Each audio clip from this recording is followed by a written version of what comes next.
This session will walk over role-based access control, which is a key feature of the TrueFoundry AI Gateway and cuts across multiple other features.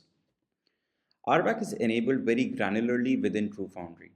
It is the backbone of strong governance and security and cuts across multiple key components that enable Agentic AI systems. This includes models, MCP servers, guardrails, and secrets. Now let's understand who the target would be and what that specific role that they assume would enable them to do. The target can be an individual user, or it can be a team of users, or it can even be an application which can be thought of as a distinct entity than a particular user or a team. The reason is applications are expected to stay continuously running even though users or teams change over time. So the access control needs to be different for an application target. The role typically is either a manager who can change the access settings or just the end user. In terms of secrets, there are three distinct roles. One is that of an admin who is able to create secrets, not only edit and delete them. The second one is editor who cannot create secrets but can edit and delete. And the third one is just a viewer who can see what secrets are available but is not able to even view the secret values. Now let's understand the use cases which are fulfilled by the role-based access control. For models, can a user, team, or application be restricted access to a group of models from a specific model provider? Let's see this in action. So this is the TrueFoundry AI Gateway.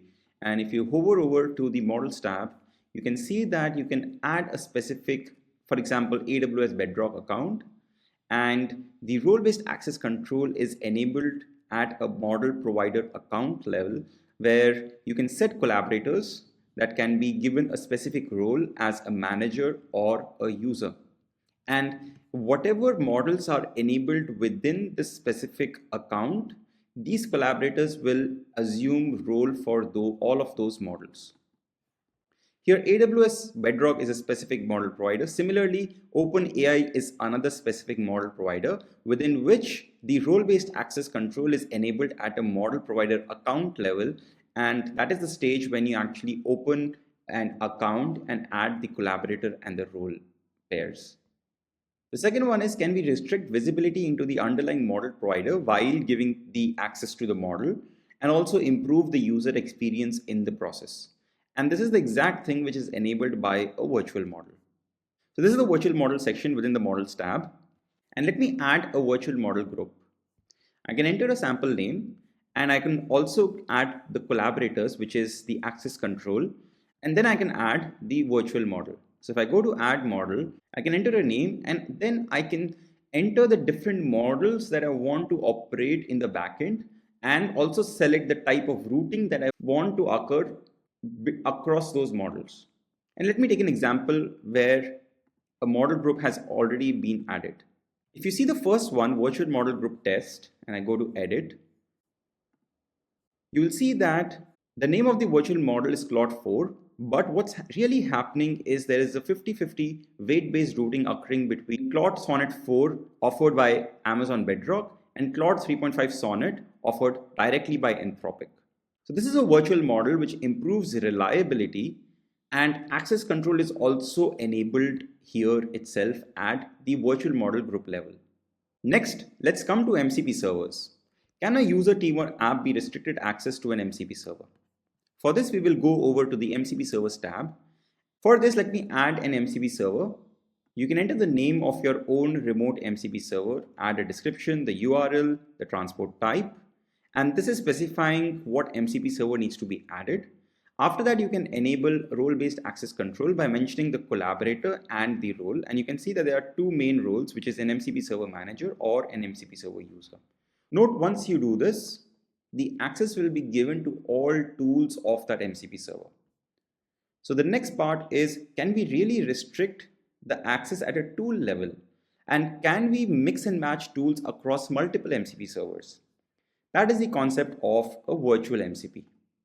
So within a virtual MCP, you can again add details such as name and description, and you can add the role-based access control with the collaborators.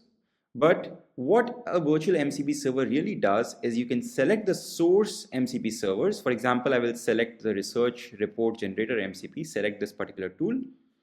and I can select another one such as demo MCP servers deep wiki and select this particular tool. And these two tools across these two different MCP servers will be combined and created into a single virtual MCP server. And the role-based access control is now across these two tools from across these two MCP servers. So you can really see how granular and how powerful this really becomes. Next, let's come to guardrails, where can a user team or application be restricted access to a group of guardrails? And let me go over to the guardrails tab.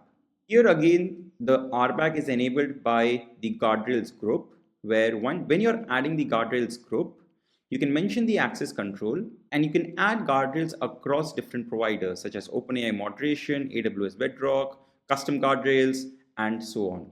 And the role-based access control is performed through this configuration across all of the guardrails that you have added in this guardrail group.